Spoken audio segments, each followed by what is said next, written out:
Bonjour Martine Story. Bonjour Jean-Philippe Denis. Martine Story, vous êtes cofondatrice, directrice générale d'Alteo, qui est un cabinet de conseil qui accompagne en reprise d'entreprise, fusion, acquisition, etc. Et vous venez de publier avec Olivier Meyer « Croissance externe des entreprises, des stratégies d'intégration gagnantes ». Sous-entendu, ça peut être perdant. Et j'ai envie de vous dire, voilà, si je veux être sûr d'échouer dans ma stratégie d'acquisition, qu'est-ce qu'il faut absolument que je fasse? Alors, pour être sûr d'échouer, allez, je vais prendre trois exemples. Oui.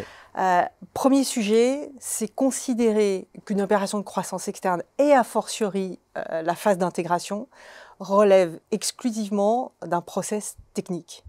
Alors certes, il y a beaucoup de techniques sur une opération de croissance externe, sur une intégration managériale, tout simplement parce qu'on est à la convergence de disciplines techniques. On parle de finance, on parle de droit des affaires, on parle de fiscalité, de RH, de stratégie, et que dans cet environnement des deals, il y a aussi beaucoup d'expertise technique. Il y a des avocats, il y a des experts comptables, il y a des financiers, il y a des auditeurs, il y a des conseils acheteurs, il y a des conseils vendeurs, et donc il y a beaucoup de techniques.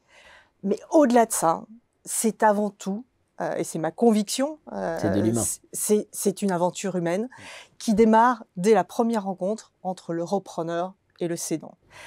Première leçon pour être sûr d'échouer, la technique avant l'humain. Faire simple. Et c'est comme dans Koh-Lanta. L'objectif, c'est qu'à un moment donné, il n'y ait plus les rouges d'un côté, les jaunes de l'autre, mais c'est la tribu réunifiée et on va initier ensemble le nouveau chapitre de l'entreprise. Très jolie image. Deuxième leçon.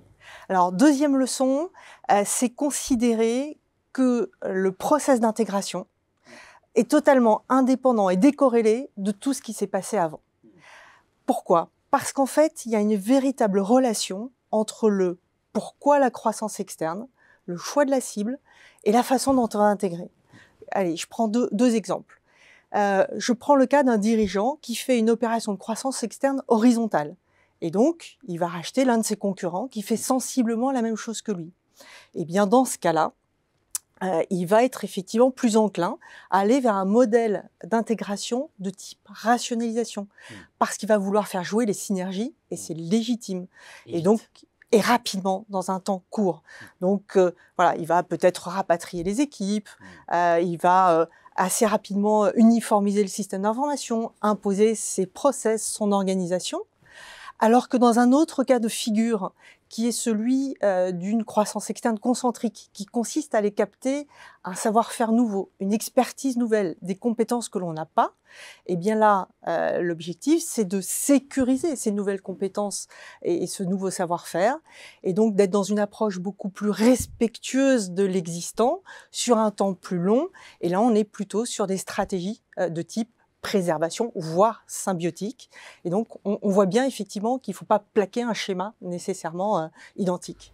Et le troisième? Et le troisième, eh bien, c'est considérer que le choix d'une stratégie est immuable.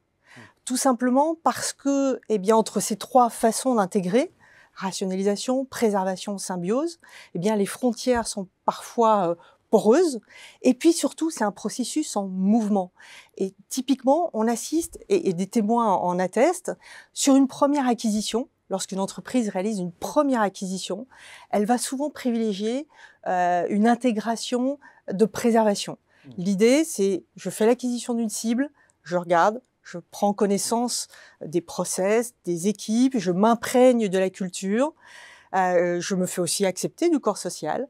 Et puis, une fois que la confiance est là, je peux instiller les changements et aller vers peut-être un peu plus de rationalisation dans un deuxième temps. Et puis, déboucher à terme, peut-être, vers une approche plus symbiotique et de partage de valeurs, où typiquement, la cible va apporter son expertise qui va infuser dans l'ensemble du groupe.